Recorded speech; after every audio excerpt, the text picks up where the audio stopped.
अपना आशीर्वाद, आपका आशीर्वाद हमें एक उस रूप में मिलेगा। नेता जी को जय श्री राम। स्वागत है जी, स्वागत है,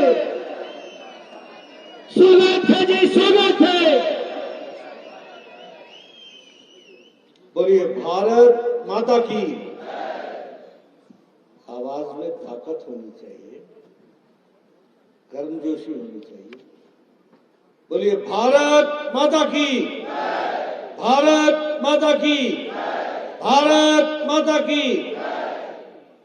आज के इस कार्यक्रम में मंच पर उपस्थित हमारे पूर्व में रहे यशस्वी मुख्यमंत्री और मेरे वरिष्ठ सहयोगी श्री जयराम ठाकुर जी, हमारे बहुत ही कर्मशील, जुझारू और संवेदनशील अध्यक्ष श्री डॉक्टर राजीव बिंदल जी, हमारे प्रभारी अविनाश राय खन्ना जी, हमारे प्रभारी संजय टंडन जी, आप सबके लोकप्रिय सांसद और संसद में मेरे साथी सुरेश कश्यप जी, हमारे वरिष्ठ सहयोगी पूर्व में मंत्री रहे श्री सुखराम चौधरी जी, जिला के अध्यक्ष रतनपाल जी, पूर्व सांसद वीरेंद्र कश्यप जी, त्रिलोक कपूर जी, राजीव सहजल जी, गोविंद राम जी, लखविंदर राणा जी, परमजीत पम्मी जी, रीना कश्यप जी, बलदेव तोमर जी, नारायण सिंह जी, रश्मिधर सूद जी, श्रीमती डेजी ठाकुर जी, मंच पर उपस्थित सभी सम्मानित पार्टी के वरिष्ठ पदाधिकारी और हमारे वरिष्ठ नेतागण और मां शूलिनी के इस जिले में, इस नगर में उपस्थित देवी और सज्जनों और मीडिया के मेरे साथी, प्रिंट मीडिया और इलेक्ट्रॉनिक मीडिया के मेरे साथी, मेरा ये सौभाग्य है कि मुझे आज मां शूलिनी के इस पवित्र स्थान पर आप सब लोगों के दर्शन करने का सौभाग्य प्राप्त हुआ है। मैं सबसे पहले तो मां शूलिनी को नमन करता हूं और उनसे आशीर्वाद प्राप्त करके अपनी बात को प्रारंभ करता हूं। मित्रों, अभी मुझे बताया गया कि यह अभिनंदन समारोह है और आप सब लोगों ने जिस तरीके से,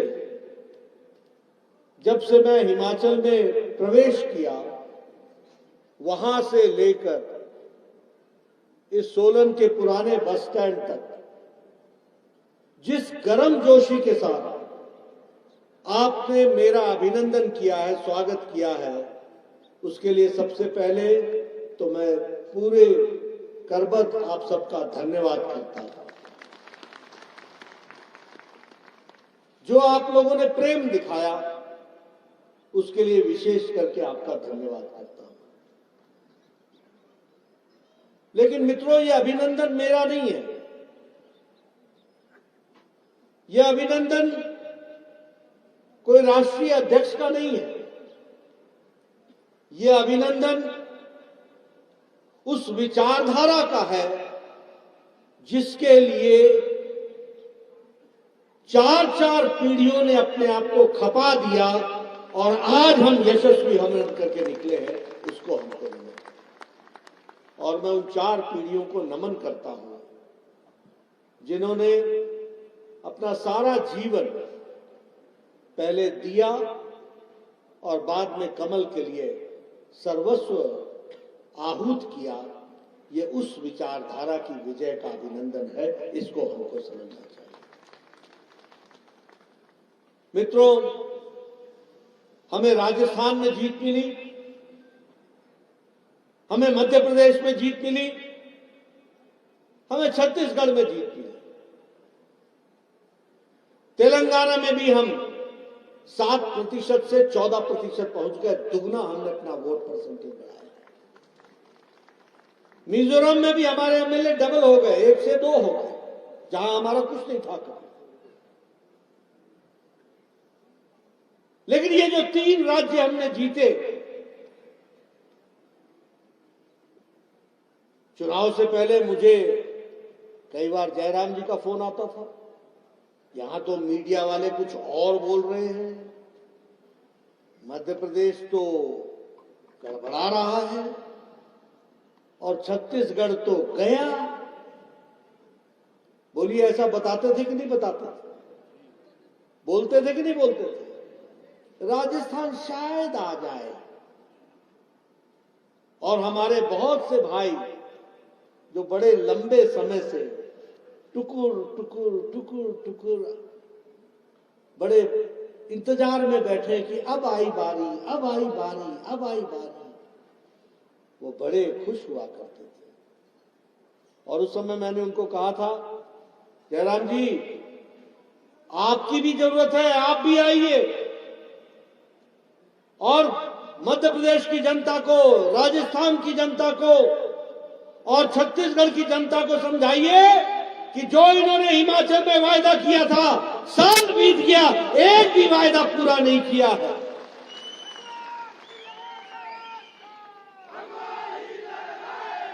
मैं धन्यवादी हूं इनका, इन्होंने मध्य प्रदेश की जनता को समझाया,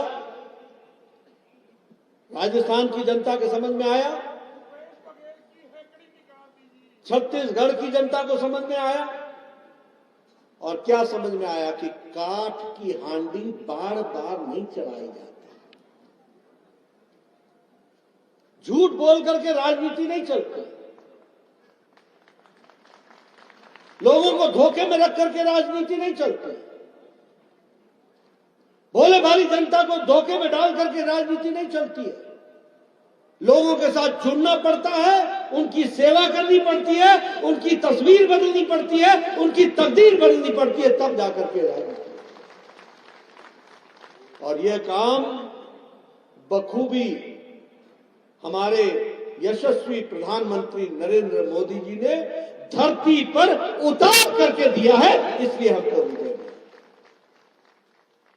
ये जो विजय है, 2 ही बातें चली, मध्य प्रदेश के दिल में मोदी, मोदी के दिल में मध्य प्रदेश, 2 ही बातें चली। क्या चली? ये मोदी की गारंटी है, और ये अगर मोदी की गारंटी है तो इस बात की गारंटी है कि ये गारंटी पक्की है, इस बात को समझ में आया। गारंटी पूरी होने की गारंटी है, ये मोदी की गारंटी। मित्रों, और इसीलिए देखते ही देखते छत्तीसगढ़ में कांग्रेस साफ, मध्य प्रदेश में ऑल टाइम रिकॉर्ड ब्रेक, और राजस्थान में भी कमल खिल गया भारतीय जनता पार्टी की सरकार में। यह प्रधानमंत्री मोदी जी के प्रति अटूट विश्वास, जिन्होंने भारत की राजनीति की संस्कृति बदल डाली। एक समय में राजनीति होती थी जब लोग काठ की हांडी चढ़ा करके अपना काम चलाते थे। आज समय बदल गया है, लोग धरती पर देखते हैं कि किसका कितना काम हुआ, और लोगों को ध्यान में आया कि भूपेश बघेल गरीबों को दिया गया मोदी जी का कार्यक्रम को रोकने का, अटकाने का, लटकाने का, भटकाने का काम कर रही है। इसलिए छत्तीसगढ़ की जनता ने बघेल और उसकी सरकार को लटका दिया, अटका दिया, भटका दिया और घर वापस भेज दिया। ये हमको याद रखना चाहिए। राजस्थान में लोगों के ध्यान में आया कि ये गहलोत की सरकार महिलाओं पर अन्याय करने वाली सरकार है, भ्रष्टाचारी सरकार है, युवाओं से अन्याय करने वाली सरकार है। 19 बार पेपर लीक हो गया, कोई भर्ती नहीं हुई, भ्रष्टाचार पे भ्रष्टाचार, महिलाओं के साथ अत्याचार।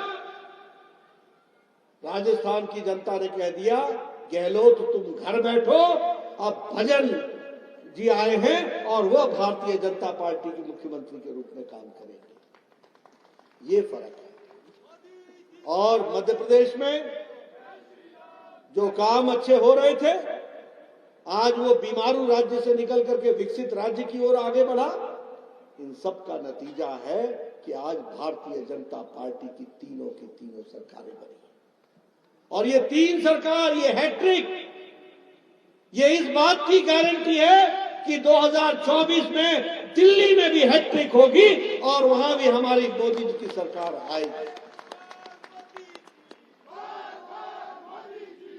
और मित्रों, ये इस कारण से है कि प्रधानमंत्री मोदी जी ने, देखो आज जब देश को बांटने के लिए जाति जाति जाति चल रही है, तो प्रधानमंत्री मोदी जी ने कहा कि हमारी सिर्फ 4 जातियां हैं, गरीब, ज्ञान, गरीब, युवा, अन्नदाता और नारी शक्ति। महिलाएं, युवा, गरीब और हमारे किसान जो हमारे अन्नदाता हैं, यही जातियां हैं। इसलिए इनकी चिंता करनी चाहिए। महिलाओं का जितना सशक्तिकरण हुआ वो हम सबके ध्यान में है। बताइए, आज कोई यहां ऐसा है जिसके घर में गैस का सिलेंडर ना हो और गैस का कनेक्शन ना हो? कोई है? ये 100% गैस का कनेक्शन।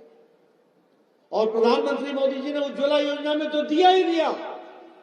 गृहिणी योजना में जयराम ठाकुर ने जो बचे थे उनको भी गैस का सिलेंडर पहुंचाया। यह हमको याद है। आप बताइए, हमारी गारंटी की दृष्टि से अगर हम देखें, उजाला योजना, हमारे गांव जो जब 2014 में प्रधानमंत्री मोदी जी ने सर्वे किया तो 18,000 गांव बगैर बिजली के थे। 18,000 गांव। आप समझो कैसा भारत होगा, कैसे बच्चे पढ़ते होंगे, किस दुनिया में रहते होंगे, कैसे वो टेलीविजन से वंचित होंगे जब हम डिजिटल दुनिया की बात कर रहे हैं। प्रधानमंत्री मोदी जी ने 2 साल के अंदर, 1000 दिन के अंदर 18,000 गांव में बिजली पहुंचाई। ये वर्ल्ड, ये रिकॉर्ड अपने आप में बनाया। उसी तरीके से सौभाग्य योजना, घर घर बिजली, करोड़ों के 2.5 करोड़ से ज्यादा लोगों के घर में बिजली पहुंचाई। मैं आप सबको याद दिलाना चाहता हूं, मैं 1993 में एमएलए बन गया था, 1993 में। आपको कहानी सुनाना चाहता हूं। हमारे पास लोग आया करते थे, जी बिजली लवाई दो, बिजली लवाई दो, बिजली लवाई दो, नवा घर बनाया जी। बोलते थे कि नहीं बोलते थे? तो मैं बोलता था, जाओ भाई बिजली इनको दे दो। जेई उनको क्या बोलता था, कितने मीटर लगनी भी तार? बोला जी 150 रुपये। तो चलो 75 था तू इंतजाम कर, 75 था मैं करता। आपके समझ में आया? समझ में आया? और क्या बोलता था कि खंबा गांव वाले आकर के उठा करके ले जाएं, जब खंबा पहुंच जाए तो हमको बताना, मैं 75 मीटर बिजली की तार दूंगा, 75 तूने लगाना, तब तेरे घर बिजली पहुंचेगी। मैं सच बोल रहा हूं कि नहीं बोल रहा हूं, जानना चाहता हूं। मैं सच बोल रहा हूं कि नहीं बोल रहा हूं? ये हिमाचल की तस्वीर थी कि नहीं थी? और बिजली लगाने का मतलब एहसान करना होता था। आज प्रधानमंत्री मोदी जी ने 3 साल 4 साल के अंदर 2.5 करोड़ लोगों के घर में बिजली पहुंचा दी। इस तरीके से काम। और अब किसी को भी सिर्फ एप्लीकेशन दो, खंबा भी पहुंचता है, तार भी पहुंचती है, बिजली भी लगती है। यह परिस्थिति आ जाती है। अगर हम बात करें स्वच्छता अभियान की, हम तो बड़े सौभाग्यशाली हैं, लेकिन उसके बावजूद भी हम लोग खुले में शौच जाया करते थे और बहनों को कितनी दिक्कत होती थी। आज 100%, 100% हिमाचल के गांव ODF हो गए हैं और वो डिफिकेशन, ओपन डिफिकेशन बंद हो गया है। सबके घर में शौचालय बन गए हैं। यह परिस्थिति है। और देश में 12 करोड़ यानी 12 करोड़ बहनें, 12 करोड़ बच्चे, 12 करोड़ परिवार के लोग अपने दैनिक नित्य दिन के क्रम के लिए बाहर खेतों में जाया करते थे। उनको, बहनों को इज्जत से जीने का अगर काम किया तो वो प्रधानमंत्री मोदी जी ने किया, ये हमको याद रखना चाहिए। और इसीलिए मोदी की गारंटी मतलब पूरी होने की गारंटी है, ये भी हमको याद रखना चाहिए। प्रधानमंत्री गरीब कल्याण अन्न योजना 80 करोड़ की जनता को 5 किलो गेहूं या 5 किलो चावल, 1 किलो दाल पहुंचाया जा रहा है।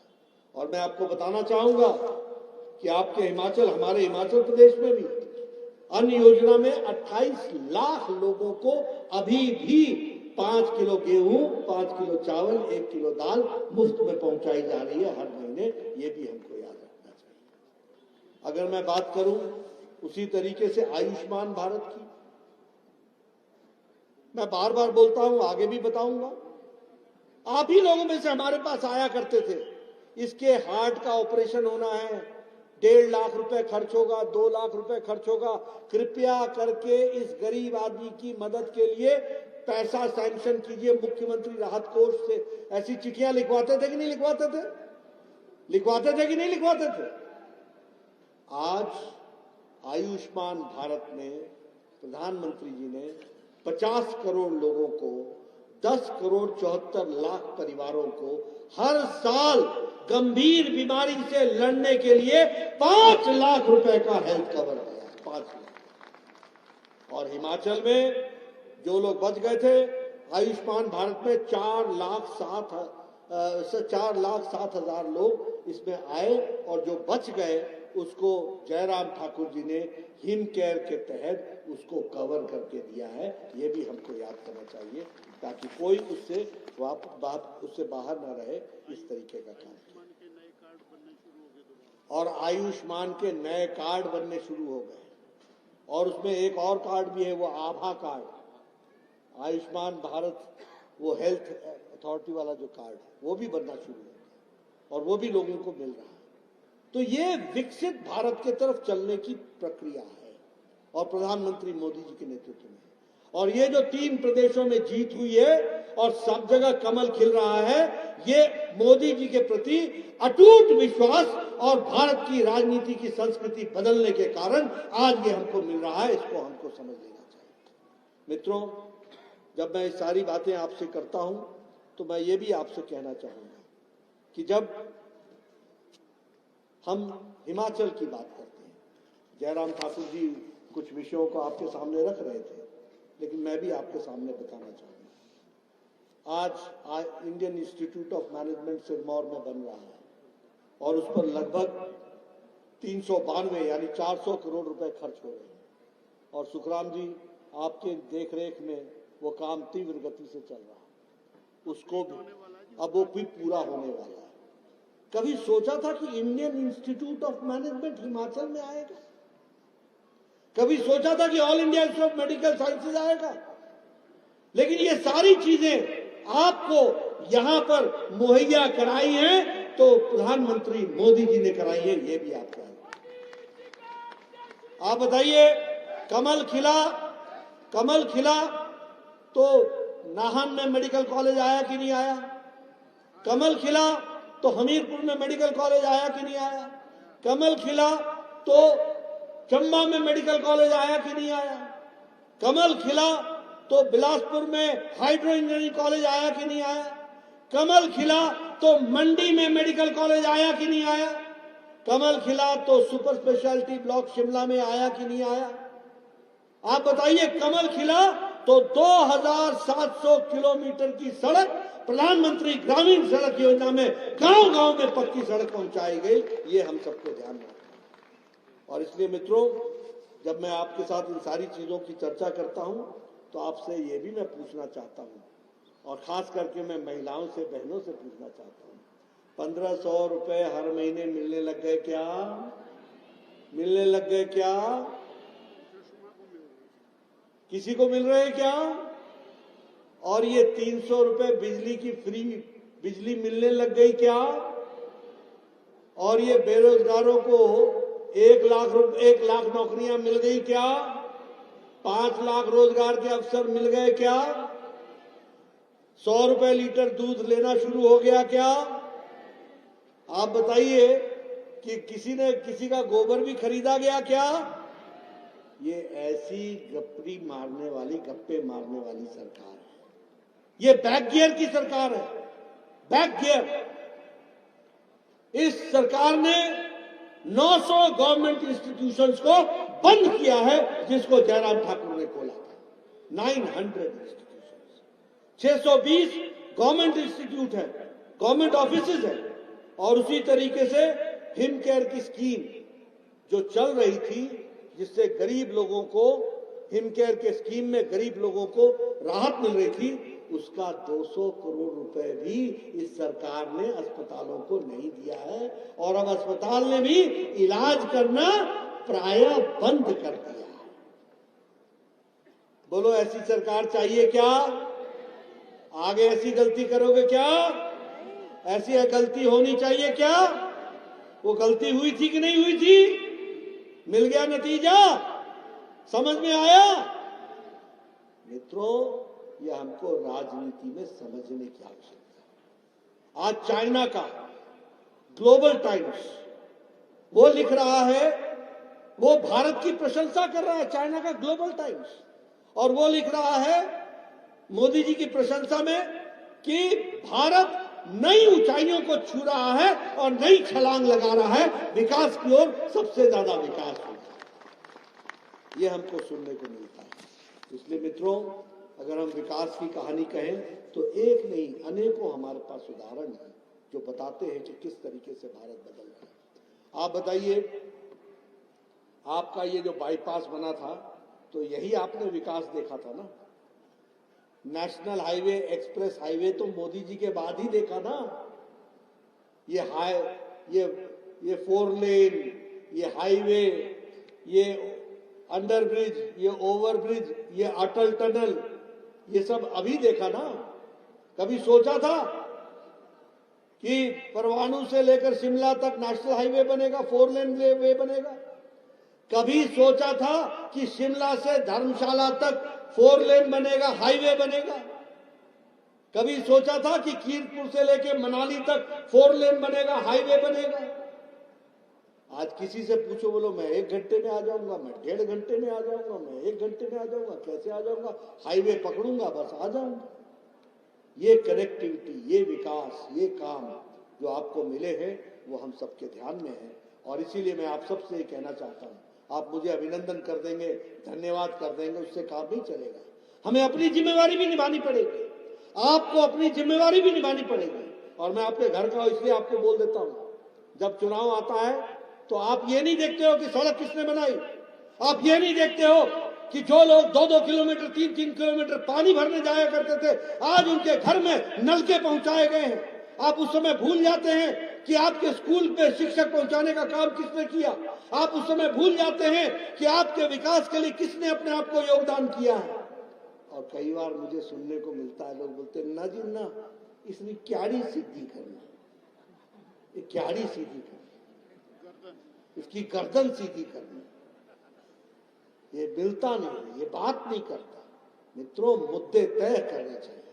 कौन आपके विकास के लिए जुड़ा है, किसके माध्यम से आपका भविष्य तैयार होता है। मैं आपके घर का हूं इसलिए बोल रहा हूं, मैं 3 बार यहां से एमएलए रहा हूं इसलिए बोल रहा हूं। मुझे मालूम है हमें भी आगे बढ़ना पड़ेगा, हमें भी अपनी जिम्मेवारी निभानी पड़ेगी, बदलते तस्वीर में अपने आप को योगदान करना पड़ेगा। और इसलिए तय करो कि हमको किस तरीके से विकास करना है। बोलिए, हिमाचल का विकास मोदी जी के नेतृत्व में हुआ कि नहीं हुआ? आज आप बताइए, जब ये अपना ये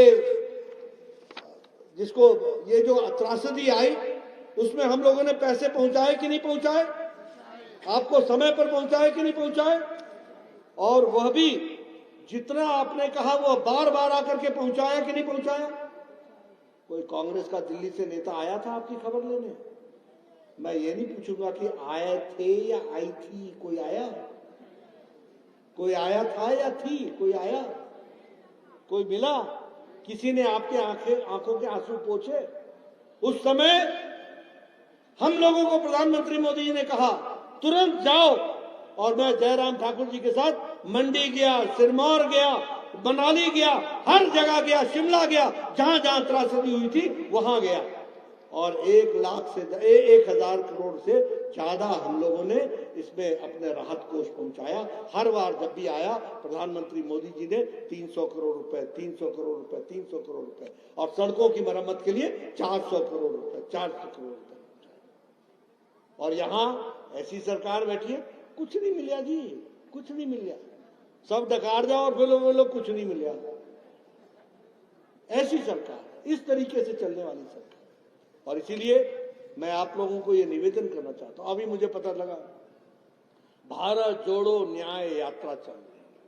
अरे वाह, अरे वाह, भारत को तोड़ने में तुमने कोई कसर छोड़ी नहीं, अब भारत को जोड़ने की यात्रा में तुम चले हो। आप बताओ, धारा 370 भारत को कमजोर करता था कि नहीं करता था? करता था कि नहीं करता था? मोदी जी ने धारा 370 हटा दी कि नहीं हटा दी? और कांग्रेस ने उसका विरोध किया कि नहीं किया? किया कि नहीं किया? ये जोड़ने चले, ये जोड़ने चले। जवाहरलाल नेहरू विश्वविद्यालय में मैं बार बार बोल रहा हूं, कोई कांग्रेस के नेता में, राहुल गांधी से लेकर सोनिया गांधी से लेकर आज दिन तक किसी नेता ने इसका जवाब नहीं दिया। जब जवाहरलाल नेहरू के परिसर में नारे लग रहे थे, भारत होंगे टुकड़े टुकड़े इंशाअल्लाह इंशाअल्लाह, नारे लग रहे थे, अफजल हम शर्मिंदा हैं, तेरे कातिल जिंदा हैं। और ये अफजल कौन था? अफजल वो था जिसने पार्लियामेंट के अटैक में, वो मास्टरमाइंड था, उसको फांसी की सजा हुई थी। ये नारे लग रहे थे कि अफजल हम शर्मिंदा है, तेरे कातिल जिंदा है। इसका मतलब कातिल कौन हुआ? सुप्रीम कोर्ट का जज जिसने सजा सुनाई। कातिल कौन हुआ? प्रणब मुखर्जी, जो देश के राष्ट्रपति थे, जिन्होंने उसको माफ नहीं किया। और दूसरे दिन इन नारे लगाने वाले लोगों के साथ राहुल गांधी खड़े हो जाते हैं, बोलते हैं मैं तुम्हारे साथ हूं। बोलो, ये जोड़ो यात्रा है या तोड़ो यात्रा है? बोलो, जोड़ो यात्रा है या तोड़ो यात्रा है? आज दिन तक माफी नहीं मांगी राहुल गांधी ने, आज दिन तक। और मेरा ये कहना है कि जब तक तुम माफी नहीं मांगते हो, तुम कभी भारत को जोड़ नहीं सकते, तुम हमेशा तोड़ने के लिए लगे रहे, ये याद रखना। आप बताइए, ये जोड़ो यात्रा पर निकले हैं। सन 84 के दंगे, हमारे सिख भाई जो कत्लेआम कर दिए गए, सारे देश में त्राहिमाम मच गया, हमारे सिख भाइयों के साथ अन्याय हुआ। आज दिन तक कांग्रेस पार्टी के एक नेता ने भी माफी नहीं मांगी, आज दिन तक। और उस समय के बनने वाले प्रधानमंत्री स्वर्गीय राजीव गांधी कहते हैं, जब बड़ा पेड़ गिरता है तो धरती हिलती है। ये भारत जोड़ो यात्रा पर निकले, ये तोड़ो यात्रा पर निकले, ये न्याय करने निकले हैं या अन्याय करने निकले हैं? किसके साथ न्याय करने निकले हो आप? मैं ऐसे कई उदाहरण दे सकता हूं। अटल जी ने बिहार से झारखंड बनाया, अटल जी ने उत्तर प्रदेश से उत्तराखंड बनाया, अटल जी ने मध्य प्रदेश से छत्तीसगढ़ बनाया। एक खून का कतरा नहीं बहा, सब लोगों ने साथ दिया और दो प्रदेश बन गए, ये हम लोगों ने देखा। लेकिन जब आप तेलंगाना बनाने लगे तो खून खराबा भी हुआ। उसके पहले हजारों लोगों की जानें गई, हजारों लोग शहादत दिए। कब आपने भारत को जोड़ने की बात की है? हमेशा भारत को तोड़ने की बात की है। और न्याय की बात, आज बड़े आजकल आप लोग ओबीसी का राग अलाप रहे हो। ये ओबीसी का नारा आपको दे दिया गया है और आप सोचते हो किसी से आपकी नैया पार हो जाएगी। मैं जानना चाहता हूं, 1953 में काका कालेलकर की रिपोर्ट आई थी, जवाहरलाल नेहरू प्रधानमंत्री 1964 तक रहे। क्या किया उन्होंने काका कालेलकर रिपोर्ट का? धूल फाकती रही वो काका कालेलकर रिपोर्ट, कुछ नहीं हुआ ओबीसी का। किसी ने नहीं पूछा ओबीसी को, किसी ने उसकी चिंता नहीं की। ये न्याय की बात करते हैं। मैं जानना चाहता हूं, मंडल कमीशन श्रीमती इंदिरा गांधी के टाइम पर आ गया था, राजीव गांधी के टाइम पर रहा, दिल्ली के अलमारियों में धूल फाकता रहा, आप उस पर बैठे रहे, आपने कभी उस पर चर्चा नहीं की, आपने कभी बात नहीं की। और राजीव गांधी ने तो संसद में स्टेटमेंट दिया, ना जात पे ना पात पे, ना जाति चलेगी ना कोई पात चलेगा, ये आपने स्टेटमेंट दिया, पार्लियामेंट के अंदर दिया। और आज आपके बेटे ओबीसी ओबीसी का नारा लगाते हैं, और ओबीसी को संवैधानिक दर्जा दिया तो किसी और ने नहीं दिया, नरेंद्र मोदी जी ने दिया, ये हमको याद रखना चाहिए। न्याय की बात करते हो, सबसे ज्यादा ओबीसी के एमपी हमारे, सबसे ज्यादा मंत्री ओबीसी के हमारे, सबसे ज्यादा गवर्नर ओबीसी हमारे, सब तरीके से ओबीसी की चिंता करने वाले हम, हमारी पार्टी आदरणीय मोदी जी के नेतृत्व में उनके विचार, उनकी सोच, उसके कारण वो सब कुछ हुआ है। और ये सारी बातों को लेकर के आज आप ओबीसी के लिए चर्चा कर रहे हो। आपको ओबीसी में कोई भी दिलचस्पी नहीं है। आप बोलो, राहुल गांधी ने नारे लगाया था कि नहीं लगाया था, सब मोदी चोर हैं, कहा था कि नहीं कहा था? बोलो, कहा था कि नहीं कहा था? और फिर कहा कि मैं माफी नहीं मांगू। मोदी जी ओबीसी नहीं है क्या? और मोदी जाति ओबीसी नहीं है क्या? आपको माफी मांगने में शर्म आई क्या? आप न्याय की बात कर रहे हो, आप जोड़ने की बात कर रहे हो। आप तोड़ने में और अन्याय करने में इस देश के साथ एक बार नहीं अनेकों बार आपने अन्याय किया है, ये हमको ध्यान में रखना चाहिए। इसलिए मित्रों, ये जो काठ की हाड़ी है ना, जो ये चढ़ा के गए थे हिमाचल में, तो मैं कहूंगा जरा सा संभल के रहना इनसे। रहोगे कि नहीं रहोगे? ये फिर आएंगे, बड़ी बड़ी बातें करेंगे, आपका वोट लेने की कोशिश करेंगे और फिर अपना रास्ता नापेंगे। ये आपको ध्यान में होगा। मित्रों, विकसित भारत की दृष्टि से गांव-गांव में 2.5 लाख पंचायतों में हम पहुंच रहे हैं।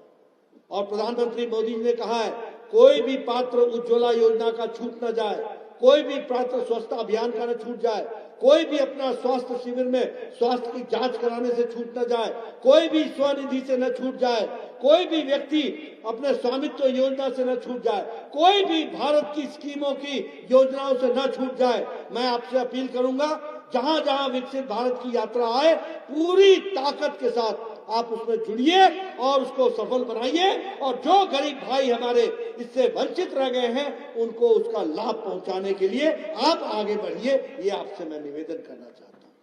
मैं यहां आपसे एक ये भी निवेदन करना चाहता हूं, 2024 में बताओ चौका लगेगा कि नहीं लगेगा? बोलो, जोर से बोलो भैया, लगेगा कि नहीं लगेगा? अच्छे से लगेगा कि नहीं लगेगा? एडवांस बुकिंग हो रही है कि नहीं हो रही है? मित्रों, घर घर जाके बता दो, अगर चाहते हो कि भारत आगे बढ़े तो मोदी जी के हाथ में देश सुरक्षित है, आगे बढ़ना है। अगर चाहते हो कि भारत विकसित भारत बने तो यह आवश्यक है कि प्रधानमंत्री मोदी जी इस देश को लंबे समय तक आगे बढ़ाएं। और इसलिए हमारी जिम्मेवारी बन जाती है कि हम उनको पूरी ताकत दे, पूरा आशीर्वाद दे, पूरी सफलता दे। और इसके साथ साथ मैं इस कार्यक्रम के लिए अपने राजीव बिंदल जी को और उनकी टीम को और उनके सहयोगियों को, अपने संगठन मंत्री संदातन जी, सबको मैं धन्यवाद देता हूं, जिन्होंने ये शानदार कार्यक्रम किया। और आप सब लोग जिस गर्मजोशी के साथ लगे रहे, नारे लगाने लगे रहे, मैं आपसे कहूंगा कि मैं कहता हूं, आप आगे बढ़ो और अपना भविष्य आगे बढ़ाओ। इसके लिए आप काम में जुटिए, देश को आगे बढ़ाइए। और देश अगर आगे बढ़ेगा तो हम सब लोग आगे बढ़ेंगे। और देश आगे बढ़ने का रास्ता है कि मोदी की गारंटी पूरे होने की गारंटी है। इसको हमको समझ करके चलना है। आपने मेरी बात सुनी, आपका बहुत बहुत धन्यवाद। जय भारत, जय हिमाचल। धन्यवाद माननीय राष्ट्रीय अध्यक्ष जी, आपका प्रेरणादायक आशीर्वाद पूरे जिला सिरमौर और सोलन को मिला है। मेरा सबसे आग्रह है कि